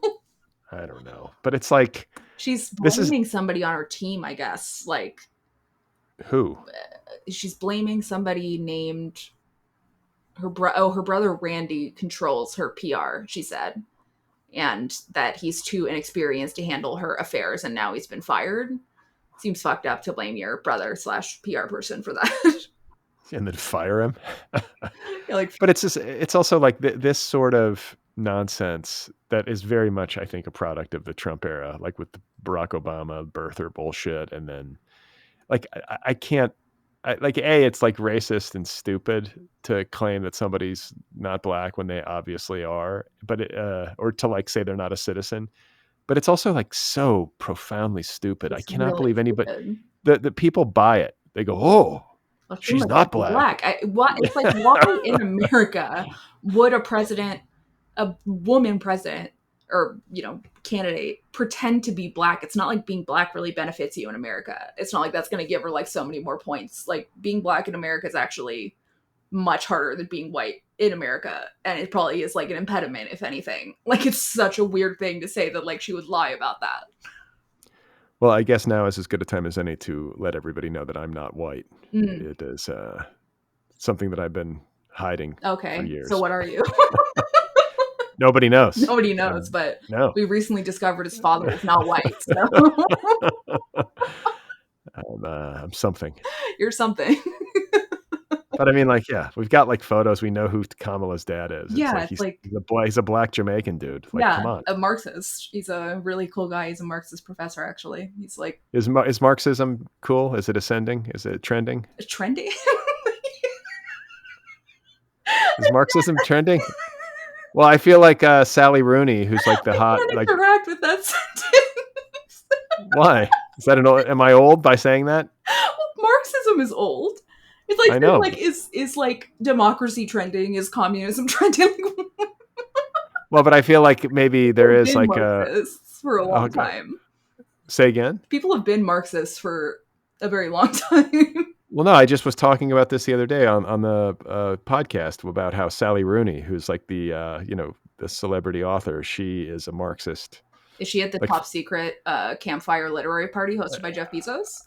I can neither confirm nor deny, but I would imagine she got an invite, right? I mean, I hope so. But she's a Marxist, so maybe not. Yeah, how does a Marxist author who's like the hottest, like biggest best-selling literary author? Jeff Bezos party, you're like a liar. Like, well, but what do you do with all this largesse? All this money's raining down on you for all these books that you're selling. If you're a Marxist, do you redistribute it? What do you do? I mean, do you know what Marxism is? No. Clearly not. Tell me. It's not. The redistribution of wealth is more of a communism thing. Marxism is like the means of production and like owning the product of like your own labor in the workforce and having like a workforce centric. It's about labor, is what it is. It's like a. So she feels good about it then. She's like, yeah, this is labor theory. So but also it says that like you aren't the only one who is doing the work to get the money. And so, like, for example, your editor also should get paid for the labor that they put into this product, and your manager should get paid for the effort they put into this product. It's about owning the means of production. I can't believe I'm explaining Marxism right now. I can't, like, look, I kind of understand it in broad context, but like, I'm no expert. I don't think you're an expert on it No, either. of course not. Yeah. The I'm fuck are we even certainly not. talking about? I read the fucking, I don't know. The Wikipedia for Marxism? Yeah, like I generally know what the fuck he's talking about, but like I'm certainly not an expert. But Marxism is not like rich people are bad. I mean, kind of it is, but it's like not. I mean, it is saying that like the people who are at the top of a business who are taking all of the product of your labor are evil and bad, and they should not be doing that. They should be giving you, like, they should be equally distributing the products of your own labor to the workers. And so, in that sense, wealthy people tend to be stealing the money that is created as a product of the laborers, and so that's not good. But again, I don't know why I'm explaining Marxism right now. I like this. Well, Mira's it's kind of a Brad learns. Yeah, this episode has like devolved into like a political. What do you even call it? Like political. I'm really not the right person to be explaining this either. Like, I'm not an expert. I like just smoke 2 joints. There's so much that I don't understand. Like, yeah, I mean, it's like, and then but then I catch myself like in conversation, like somebody will say something and I'll just be nodding my head as if I understand. I don't know what the fuck is going on. Yeah, I'm always like, what are you talking about? Explain it to me again. I don't get it. Can you explain it to me again? Yeah, I mean, but sometimes like just for the sake of like, I don't know, you don't want to like constantly be grilling people, or it's like when you like can't hear what someone's saying and then you're like, what? And then you're like, I can't say what again, but I still didn't hear them. Yeah, you just got to let it go. Yeah, okay, whatever. Yeah, all right, cool. That's nice. So yeah, I guess like Kamala Harris is definitely of African American heritage or Jamaican American heritage. There's no dispute. She's a black woman. That's we know that for sure. Maybe and like can I just say too, like if there is any preferential treatment that she has given to the different parts of her identity over the years, like her mother's Indian, right? Yeah, and her mother raised her. And her dad, I don't think, was really in the picture much when she was growing up. I don't think he was like a huge, like regular presence. So like if she has talked more publicly about her Indian heritage and celebrated more about her Indian heritage than her. Fine, who cares? But that would make like a human sense to me is the point. Like, right. Yeah, she was like, she was raised. And that's who she was raised with. And like, that was what she was surrounded by more so than like her, Jamaican heritage. So I don't know, but it's just such a stupid fucking conversation. I can't even believe we're having it. It's so strange. It's so strange. It's just like, why? Why is Janet Jackson light-skinned black women? Why is she like, this one's not black? Why couldn't she just Google her father and see photos of him? Yeah. I think there may be more to it. I think there might be. I'd have to look into the history, but maybe there's some bad blood between Kamala and the Jackson family. Maybe she's just a Republican. I guess it's possible, right? Rich people, you never know. You never know. They might just She's not Janet Jackson, not a Marxist, correct? I mean, we don't know for sure. Someone's gonna ask her. Yeah, we do. I want to try to. I'll have to put a call out to her publicist to see if we can get clarity on that. I'll call Randy. I know Randy, so I'll call her now ex-publicist. Yeah, Randy. her now fired brother publicist. How do you fire your sibling? I just like text them. It's over. Yeah, it's over. You're fucked. Bye. Like, I guess I'll still give you some money or whatever, but see ya. I want to say one of the Jackson siblings just died. Like Tito, I think, died. Didn't he? Tito? I feel like you're just making up a Jackson sibling. Yeah, like, Paco, he died too. Like, on fucking Steve, he's also dead. Yeah. Tito's a Jackson, right? Tito Jackson. I would believe you if you said that he was, but it kind of sounds like you're making up a Jackson name. Oh my God. All right. Well, I think it is time for Brad Learns. Brad is a funny guy. He tries to understand. I learn. I enjoy learning. Brad loves to learn new things. He's curious and bright. Oh my Mira has God. much to teach me. Brad learns. He's learning. Oh my God. Constantly learning. Always in need of learning. So, what is Brad learning about today? Brad, you are curious about Diddy, but something specifically in here you have written down, which is celebrities deleting tweets. So yeah, I mean, this is like the biggest celebrity pop culture story of the past week for sure, and it's the one that I think has generated the most speculation. I have to say at the top that I can't help but make note of how when a big scandal like this, like, comes to the surface and is exposed, there is like a cottage industry of people on social media who are kind of like self-anointed conspiracy theorist like quote unquote experts, and they spring into action and begin making like little videos. I love it. Because like a lot of them are just based on facts that you can look up, and it's like you'll see this video and you're like, what the fuck? And then you can Google it and see if it's real or fake. And oftentimes, like in this situation especially, they're like people are digging up old videos and like old interviews with celebrities talking about like Diddy's parties and stuff. Like it's like the people are hive going mind. nuts. Yeah. But it's also, there's opportunists in there too. I don't course. trust, like, I of course am too lazy to do the Googling. I'm just like watching these videos like, are these people full of shit, or are they No, I'm telling too me? curious to not do the Googling. It's like I'm too darkly fascinated. I've been following it so fucking closely. So what am I to expect from, because he's in jail, we know, in Brooklyn at this Mhm. like horrific like detention center. He's got to be miserable. Good. And Sounds good, I'd he watch. has been charged with what, like racketeering and sex trafficking and Yeah, a bunch of stuff. It's like sex trafficking, like I think soliciting prostitution. I think like sex trafficking over like multinationally over country lines, racketeering, like blackmail, like so much shit. So he's in big trouble. He's in big trouble, and he can't get bail. He offered, his lawyers offered $50 million they for said bail, no bail, which like yes, because they're worried that he would like witness intimidate potential witnesses. So here's what I don't know what to expect in terms, like, I have a feeling he's probably going to be convicted of at least some stuff, despite his great lawyers. He's gonna, like, I don't think they bring these charges unless they have him dead to rights. The feds almost always win, for sure.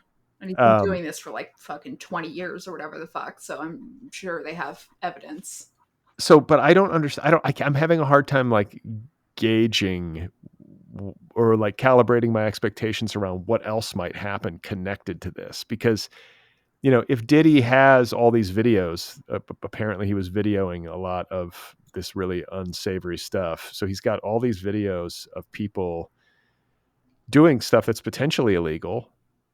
Like, are there going to be other dominoes to fall? Like, are you expecting like other celebrities to be like raided and like arrested and like perp walked and all this kind of stuff, or no? I mean, it's tough because I think that it might be kind of an Epstein situation where like these people he's got these videos of them are so rich and just like so powerful like in the celebrity world that like it's possible that they can like pay to have this stuff gotten rid of, have this stuff like erased. And so like I don't know who is going to end up like being implicated in this. Like I'm not sure who, if anyone's going to get perp walked, what's going to happen. But like, I think that we can probably expect something similar to Epstein where certain people, it's very clear that they engaged in some fucked up shit, like Prince Andrew and whatever. Like, I think we'll get that. But I also, like, I think Diddy's for sure going down, for sure. And like, they put him on suicide watch, which like is not a great sign. In terms of like whatever. But the thing about it is like I don't know that like I don't think Diddy's gonna be able to like talk and like get like a lighter sentence or anything like that, because I don't think he's got any like politicians in there. I don't think he's got anybody who's like really high powered in there. It's celebrities. Well, he's the biggest fish. He's the kingpin. Right. So they've got the kingpin, and usually yeah. in these kinds of cases, like the kingpin doesn't get to squeal on people underneath him, does he? Exactly right. It's like it's usually someone underneath the kingpin squeals on the kingpin. And the thing is, like, he is the kingpin here. Like, he is organizing everything. It is like they got the top guy here, I think. And like I don't know if you like recall, like, but like Diddy had these like white parties like every year that were like extremely huge, and every celebrity went to them, and like you never were allowed to see or know what was going on inside of the white parties. Like no one could take pictures or anything like that. And so it kind of makes you think these were like supposedly the more tame versions of these parties that he would have. But like already you see he like hasn't been careful. It's strange. Like he's like, you hear these like interviews with celebrities from years ago, or like I went to a Diddy party and everyone was naked. It was fucking crazy or whatever. And it's like But people are that's not being a very crime. loose with it. No, it's not. But then you hear that in the context of like what he's being accused of now, and you're kind of like, huh. Yeah, it's like, yeah, it is a crime if like the people who are naked were like forcibly naked or whatever, They or were like not drugged. drugged. But I think like, that's the thing Drugged and about sex this. traffic, like not being told that they were going to like a party where people were going to have sex with them, like for Right. sure non-consensual. Well, and I think like one of the things you have to be careful about is that, yeah, he's got this long history in the entertainment business. He knows a lot of people. He's been photographed with just about everybody at this point. And so just because somebody appears in like an old photo with Diddy back in like 2007 doesn't mean they're some sort of like Right.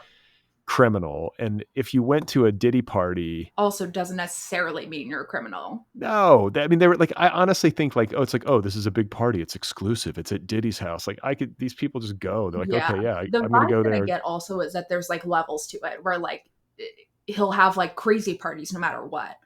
But it's like there will be more or less crazy depending on how down the celebrity is. Like if like, you can tell the celebrity is like into doing some fucked up shit, then they're going to go to like the extreme freak off where like everyone is going to be just like fucking it's going to be like insane. But then they have like, the white party, which is like a lower level to like kind of test out if like, do they like this fucked up shit?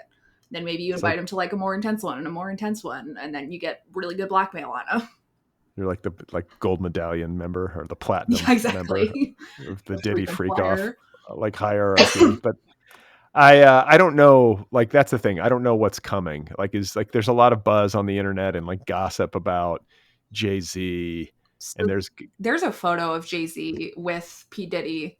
And again, like you said, a photo with him doesn't necessarily mean anything. But this photo, he's in a bed with Diddy and Aliyah, who died when she was very young and married R. Kelly at age 13. This is a very old photo. This Very is like, old, yeah. Very like old 15 years old or whatever, yeah, maybe more. 15, 20 years old, maybe more, yeah. And, she's like 14 in the photo. Like, she's like underage, and they're all in bed together. J-Lo is in the photo also. It's a little weird. It is a little weird. You don't know what R. Kelly married Aaliyah when she was 13? Mm-hmm. Is that even legal? Her parents signed off on it. Fuck, man. And like, It's there's so like weird. debate she might have been 12. Gross. Really fucking gross. So who do you think, like, do you have any insight into, because I know Justin Bieber was like, I think he was abused, right? So like, like okay, I've been looking into like a Diddy for like longer than I like to admit because something's wrong with my brain. And like I have not seen a lot of reporting on this, but I saw months ago, Diddy, there's like an interview with him and with Usher and with Justin Bieber where they talk about something that he called Flavor Camp, which is a place where basically like we know that Diddy has made his career kind of on grooming and creating pop stars, like R&B stars. So he did it with Usher and then did it with Justin Bieber. Discovered Usher, kind of grew him up into this R&B star. Usher then discovers Justin Bieber and Diddy, he brings him to Diddy, and Diddy also works him up into, a massive star like he is now. And so what Diddy would do is he would get these kids aged like 14, 15, Usher and Justin Bieber and some others, I think, and bring them to what he called Flavor Camp, which we don't know what happened there. But interviews with Justin Bieber about it are disturbing. He's like, it was, like I saw things that a 14-year-old should never see.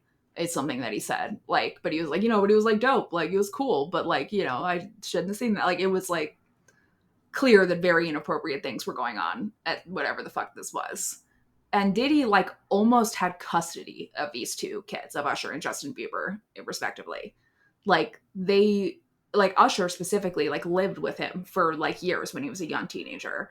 Bieber also stayed with him like over the weekends, over for days and days when he was really young. Do you think that they were sexually abused by him? Absolutely. I do. And I Jeez, think that Usher is like recruiting, you know, young potential pop stars to him. Like, I think that's what he did with Bieber. Yuck. So, like, I think, like, I mean, it's tough because I think that, like, the only way that, like, any other celebrity goes down is if a celebrity is willing to testify against them. If someone's willing to say, I went to a Diddy party, I saw them. But then it's like, where's the evidence? Where are the tapes?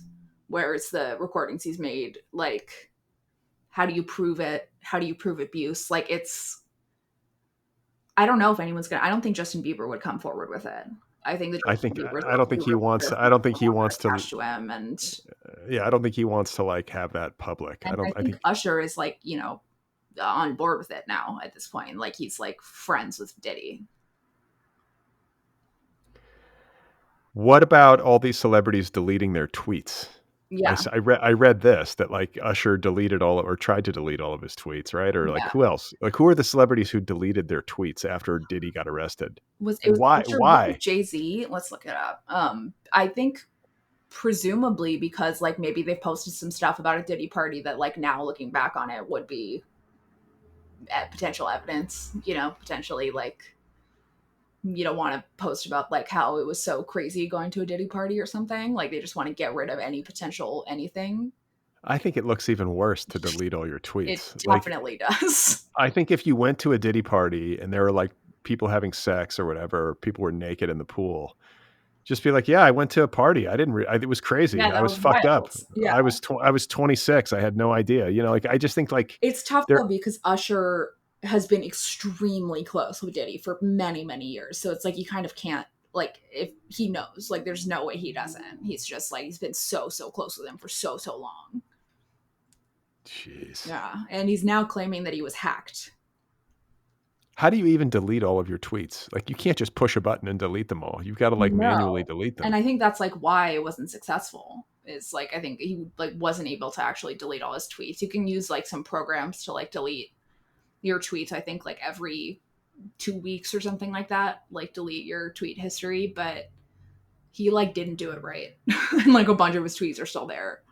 There should be a button that allows you to just nuke your whole feed. Just like an explosion button, just like get rid of all the tweets. Yeah. Why wouldn't they don't want you to do that. They want you to keep your tweets, you know, they want that shit on the internet, but I mean, yeah, I guess so, but I don't know. I wonder what, there's probably people combing through Usher's tweets as we speak, trying to find like what he was trying to not show people. But like, who else though deleted? Do we know who else deleted? I'm not seeing, like, there are other people who deleted, right? Like, I'm only seeing Usher. Oh, Pink deleted everything off her account.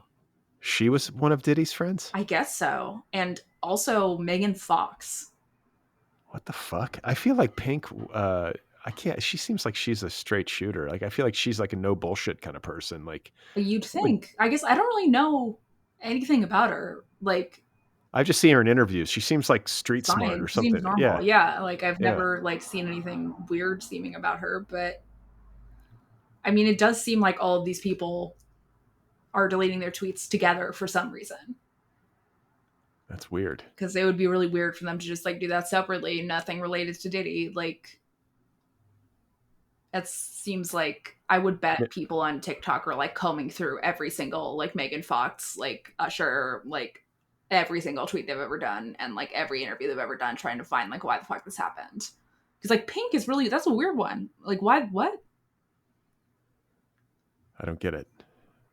I think when Jeff Bezos finally invites me to his campfire event, I'm going to delete my tweets. Top secret campfire literary event hosted by Jeff Bezos. I think it's in Santa Fe, New Mexico. Is that where it is? Yeah. I think I read that. It's Santa Fe, New Mexico. So everyone who attends is required to delete all of their tweets. Yeah, I heard they're going to redo the Trinity test and just let everybody watch it. What's the atom bomb test? Yeah. I think that That's would the kind of be thing. perfect. Jeff Bezos will just write a check just so, like, for Exactly. entertainment. They're Yeah. gonna detonate an atom bomb for Yeah. everybody's. Just for funsies, so like Neil Gaiman can, show up there. I mean, as I mean, as like a rich person who wants to have a good party, again, it makes no sense to me. I understand what Diddy is doing, right? Like he's a fucking pervert, he's a terrible person, but he's inviting celebrities to his parties. They're gonna be more fun. You're having a literary party with authors? Like, Jesus Christ, it would make more sense if Bezos was hosting freak offs. I want to know what's being said at the campfire. I want to know I just want to know what they do. Most people are like, I want to know what's happening at the freak offs. And Brad's like, I gotta know what's happening at the literary campfire top secret Jeff Bezos event.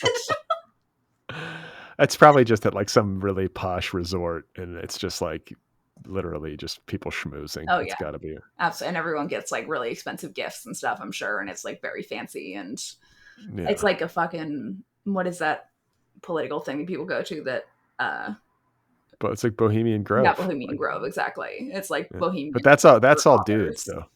Bohemian Grove is all That's true. like Yeah, it's like all men. right wing men. Yeah, it's all right wing men. Yeah. Just like in Guys like being walking. dudes. I guess. Just Who knows? dudes being bros, just, no women around, just fucking each other in the forest and just like having a nice campfire top secret literary event hosted by Jeff Bezos. I don't know what to think about all this stuff, especially this P Diddy story. I don't think it's over by a long. I think we're just scratching the surface. It's like but it's an Epstein. I mean, maybe not on that level. He doesn't have an island, but like it's going to implicate a lot of people. I think. I don't know who's actually going to go down, but like already people are implicated. I just don't. I mean, I sort of get the idea that Diddy wanted to get leverage over people in the entertainment business to like to advance his cause. I can sort of see that for somebody who's like just super ruthless and crazy about like power and money and all the rest. But I think that there is a drug addiction piece of this, especially in like recent years. I think Diddy has been like losing his mind a little bit and partying too hard. Yeah, That's what certainly. I think that's definitely true. But like, I think something like this doesn't get set up by someone who's not like all there. Like I think a Diddy who was like not on drugs and not insane set this up because it's so meticulous and so planned.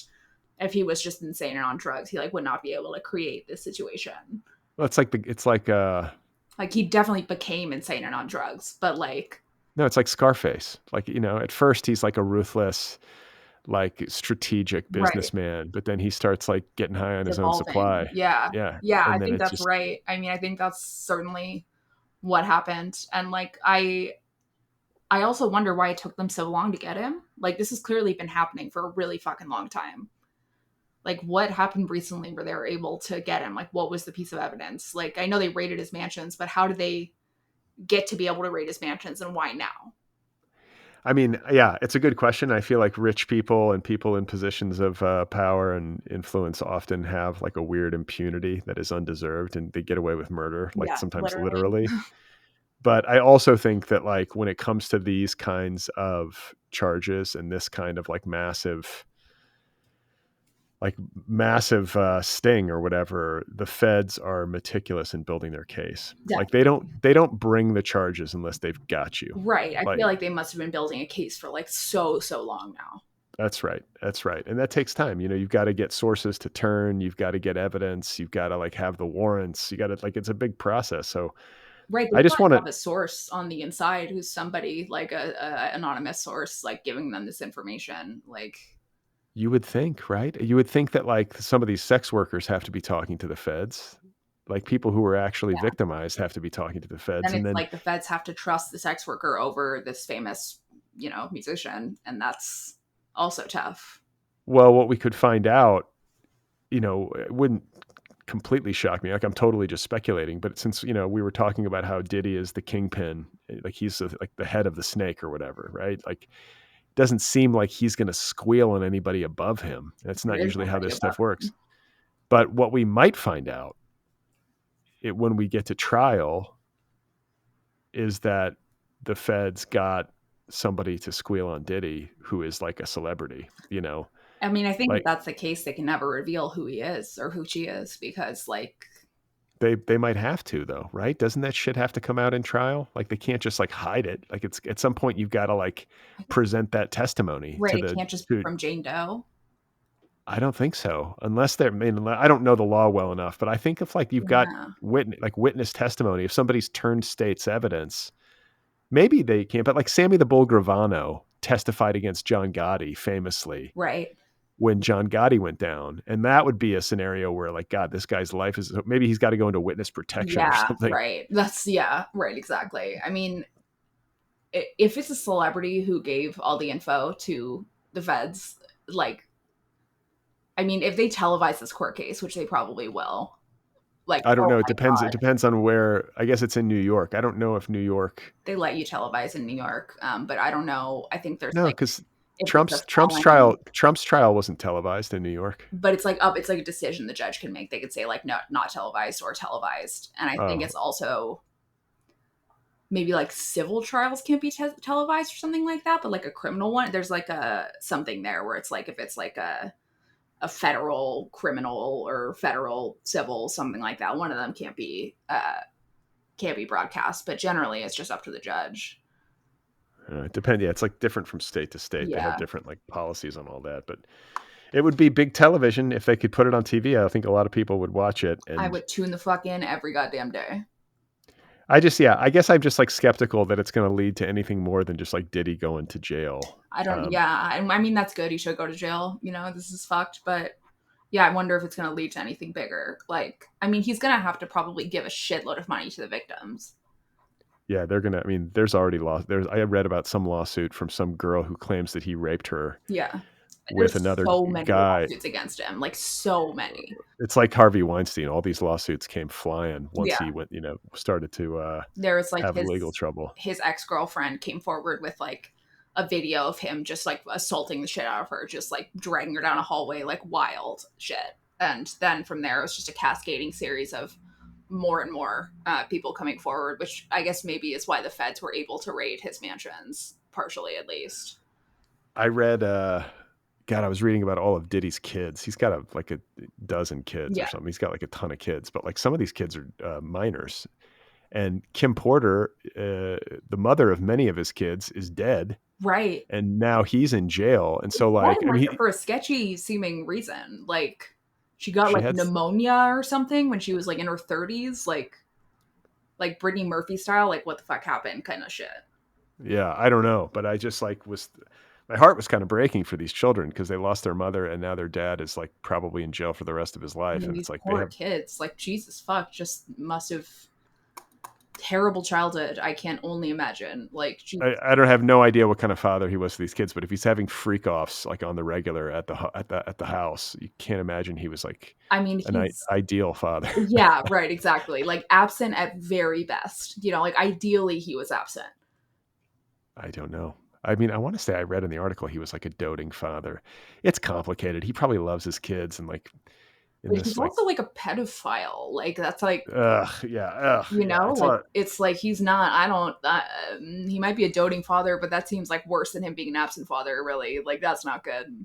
Do we know that he's a pedophile for sure, or are we just like it seems Do we pretty know that likely? Epstein is a pedophile for sure? Like it's kind of Yeah, but I mean, I think like in the absence of like testimony, again, like I also have not read the entire indictment. Like, was it? I think that all the people who are coming forward and saying that he abused them are were of age when they were abused.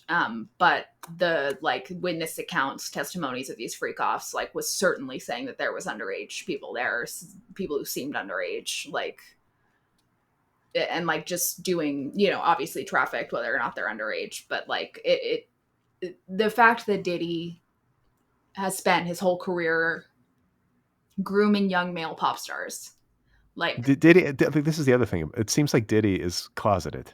yeah, I mean, I think Like he's he's at least conflicted. bi. He's conflicted sexually, Yeah, and like has been hiding his he true has sex sexual. with men for sure. Yeah, Like that I think 100%. is there's some video or like audio that I heard on Twitter that's like disturbing with him and I think Meek Mill. Is that right? Oh Is yeah, that Meek Mill's like is close with Diddy, and everyone's like he's just in there doing the freak offs also, and maybe being like fucked like just crazy shit. Have you heard this audio? I think you sent it to me, and I was like, I'm not gonna listen to whatever that is. That seems disturbing. Oh, it was like one of the bodyguards. I want to say like one of Diddy's bodyguards, like recorded audio from like one side of the door, right? And like allegedly, it is Diddy and Meek Mill engaged in intimate affairs, and it's like, oh my god, and like maybe not consensual intimate affairs either. Like I was hearing something about like drugged, can't move, like not good, like just. Dude. And it's like it's like sad if I don't know. I guess it's not that sad because they're fucking pedophiles and terrible people. But it's like Jesus, like nobody can just be gay. Like fuck, like who cares? Like it's like it's 2024. I don't know. What? Well, yeah, I just like it's just so weird how it happens. Like this guy. I guess the question that comes to mind for me is like, was Diddy always like a bad egg, and then he happened to get like a lot of money and fame and power? I think, or was he like or was it more of a neutral situation and the money and the fame and the power corrupted him and turned it, like, you know what I'm saying? Like, how does this certainly, like, without the money and the fame and the power, he wouldn't have like the access or ability to be as bad as he's been, right? Like you can't throw these massive parties or have access to all these people without the power of celebrity. So had he not been famous, I think it definitely would have been like much lower level fucked up shit. But like I think power corrupts, but it doesn't necessarily turn you into a pedophile. You know, like I think that was probably there. And then the power of celebrity just like made him able to take it to such an extreme height that it turned into freak offs. Yeah, it's like the old adage about how like money and fame like reveal your character. Exactly. It's like how like if a drunk person says something, it's kind of just like what they want to say when they're not drunk. Like oftentimes, like celebrities, what they do is just what they would like to do when they're non-celebrities, but then they get the power and they can go nuts and just be a pedophile all over the place. Yeah, I mean, they, you know, if somebody, the way somebody behaves when they're drunk, but it's not actually like the best indicator, because I think some people who are like allergic to alcohol behave in ways that are totally inconsistent with their character. But yeah. Other people, it is revealing to see what they're like. Like some people are just like, they turn into teddy bears and they're just like happy and sweet. Yeah, and just funny. like crying about how they're happy or whatever, and they love their friends. Like that's, you know, that's nice. Yeah, you're like, oh, this is something like, it's like you feel solid in your appraisal of that person. You're like, okay, this is a good person. Been revealed. They're in a vulnerable spot and they're just sweet and nice, and that's like, you know. But I mean, and I guess with celebrities too, you can see there's celebrities who have gotten power and money and like have been in, you know, big positions of like being able to do some fucked up shit and have chosen to be good. Like that also happens where it's like power corrupts, but if you really, really put a lot of effort in to be like an Audrey Hepburn, then like you can be okay. I was just gonna say, it makes me like want to like, who are the best? Audrey Hepburn, like just a great human being, beginning to end. Like spent her entire end of her life doing charity and doing like, you know, going to Africa, going to orphanages, like just like a good person. Good person. I feel like Keanu Reeves is like notoriously kind and like decent. Yeah, people really like him. Yeah, notoriously kind. Although like I have nothing bad to say about Keanu Reeves. I love Keanu Reeves, but I generally like don't trust the like notoriously kind, like, you know, everybody likes them, like Dave Grohl, for example. Like, okay, yeah. What? Wait, Dave Grohl, right? Yeah. You know, like, well, I mean, nobody's a like, saint. We shouldn't be like deifying these people, but it's like, I think that, and like that's the thing too, is that like everybody's complicated, everybody's got flaws. Like, you know, nobody should be crucified for making like some honest mistakes in their lives. But but in your personal life, making mistakes there, I'm kind of like, whatever. Like, I don't know, you cheated on your spouse, that sucks, but it's not a crime. You're not hurting anybody. That's like a different. Well, you're hurting your spouse. Well, yeah, maybe, but like you're not maybe yourself injuring anybody. Yeah, maybe hurting yourself, but it's like, you know, it's consensual. Well, yeah, it's normal adult shit to a degree. And I don't know. I just like the idea of, I think there should be like who's a good celebrity? Yeah, I think but I was just going to say, like, can we codify this? Like, can there be like realms that are just like, okay, so I can know who to like. Pee Wee Herman. He was good. Who? Pee Wee Herman. Yeah, nobody ever. I mean, what? He got caught jerking off in a porn theater. Everybody but that's like, else was jerking off. It was homophobia. Let's be real. Was it gay porn? Is that what it was? Oh, it was. I don't. Yeah, he seemed like a nice guy. Princess. I mean, she was like, I think she was kind of messy, but I think she had a good heart. I think Yeah, she was a human being, I you think she's know, a good like, person. Bella Hadid, I like her. She seems nice, but I she's don't know very anything young. She about has her. a lot of chances to do things wrong. Yeah. Give her time. Mr. Rogers was a nice Yeah, Mr. guy. There you go, Mr. Rogers. That's like, that's a good guy.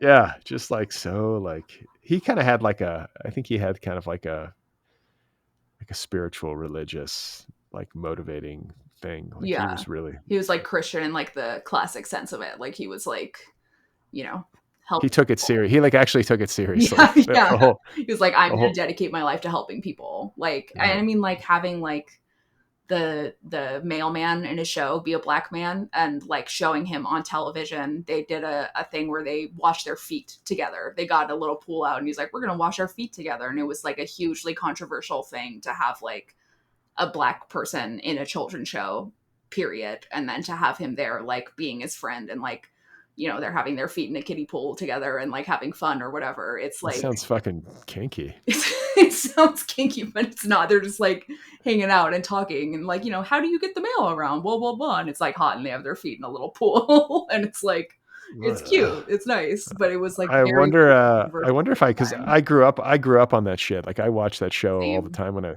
Except I wonder if I wonder if I saw that episode I'm sure because you that was, did. It was a like I mean, it was a very famous episode for that reason. Like because it was like the producers were saying don't make the mailman black and Mr. Rogers said not only am I gonna make the mailman black, but he's gonna be like a main character who hangs out with me all the time.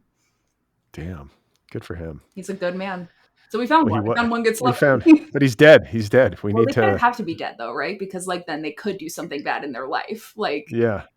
you know, the dead ones are the only ones who you can say, okay, yes, they were good. Their life is done and it was a good life and great. But the ones Oh, who are and still alive, we always have Dolly Parton mm, and Willie Nelson. yeah, They seem nice. true. Willie Nelson's son is a very close friend of my brother's. And my brother went to Willie Nelson's house one time.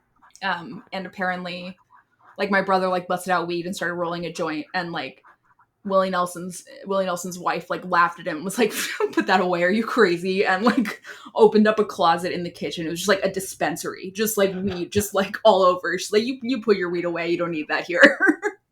Ah, that's awesome. I mean, yeah, I mean, Willie, I'm amazed.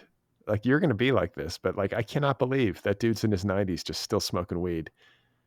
I don't know how like he's wired for it. You and Willie have the same neurochemistry, I I mean, feel we like. must. I feel like there must be. It's like me, Willie, and Snoop Dogg. Like I've never had a bad reaction to weed in my life, and I don't know that I ever will. And Seth Rogen is the same way, just Yeah, chronic, like it's part, but it's like it doesn't.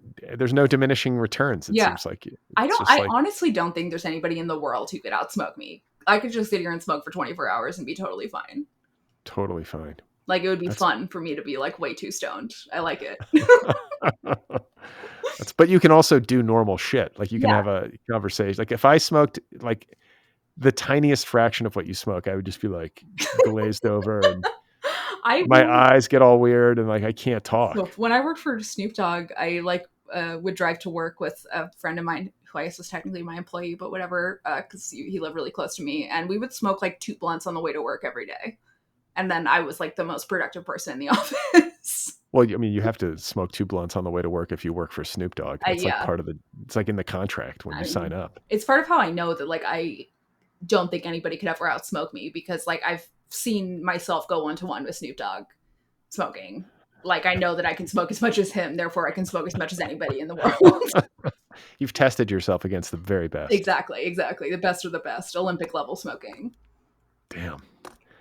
All right. Well, it's I think that's it. I mean, I've learned a lot. Covered a wide range of topics. I've been disturbed. I feel like there's like this whole thing is there's a lot of disturbing stuff Oh in the yeah. culture. It's dark It's hard. and disturbing. It's dark and disturbing, but I guess that comes with the territory.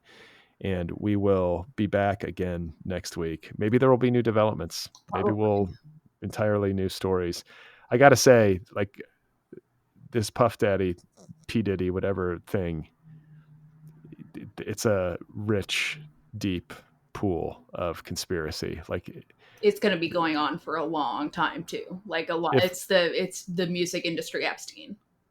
if you have insomnia, or if like you just have interrupted sleep, or you're up and just start doing searches on like Twitter, and it's a rabbit hole. You won't be able to stop. It's like you'll see this celebrity and that celebrity, and then there's these interviews and that. Like I've been in this rabbit hole for days, and I'm still finding shit. Yeah, and all I can think of too is like how little interest I have. I mean, at a certain there's a brief window in my early 20s when it would have been like, okay, let's go. Right. But I have like they sound so gross, these parties. I have zero interest in any of them. Like if there was there's like a celebrity having a party, like I guess I would go. But if it was like he's having a sex party, I'd be like, nope, I'm good, thanks. Like today, you would go to a celebrity's house. I mean, if if you it get was just a regular party, if it was like not like a freak off, if it was just like okay, like trying to think of who the fuck Kylie Jenner's having a party, you want to go? I would go just for the life experience. I don't know if I would. Really? Not even just to be able to say you did? You could leave right away. If you took me. Or like if I could, I guess like my wife could drag me to something and I would go. But I honestly, at this age, Mira, like... Look, if you're ever invited to a party by a big celebrity, you let me know and I'll drag you there. Yeah, right. You could be my chaperone, like teach me how to like hang out. Because the thing about it is that like, I just don't like being around. This sounds weird, but I don't like being around it. Yeah, I mean, same. It's gross. Like the celebrity, the money thing. It's gross. But also, there's certain things that I'll just never say no to for the life experience. To be able to be like, okay, I went to this celebrity party. It was weird as fuck. It was gross. There was these people being fucking weird, but like, I went, and it was like an interesting story to tell. Yeah, I don't know. I feel like the celebrities are always like hidden or cordoned off in some like VIP area, and then like not if you're at a celebrity's house. That's the weird thing. You go to like a party at like a celebrity's like home, and every celebrity just treats you like somebody who they've probably met before, because that's what the party is. It's like so rare to see celebrities in that zone. And like they're like unguarded. Yeah, exactly. It's plus you're weird. Like you're the one standing there with like 4 blunts in her mouth. Exactly. Like, who wants one? They trust you. They're like, okay, she's harmless. Exactly. Like she's basically a sloth. She can't do anything. I just like, I don't know. I don't know what my function would be in that environment. Like, just to stand there. Like a sociological function, I would say. Like just kind of like witnessing what's going on, just taking down in your head, I think is pretty much like what you should do in a scenario like that. Like just say nothing, stand there holding a drink. Talk to people who talk to you if you want, just kind of be like, well, I'm never going to see this person again, so whatever, like, fuck it. I mean, celebrities love it when you just don't talk to them like they're a celebrity, when you're just like, hi, and don't care, or don't recognize them. Yeah, or don't recognize. That's the best case scenario. Yeah. You have no idea who they are. All right, Mira. Well, it's great to talk to you. Lovely to talk to you. We'll be back in a week to do it again. We'll be back. See ya.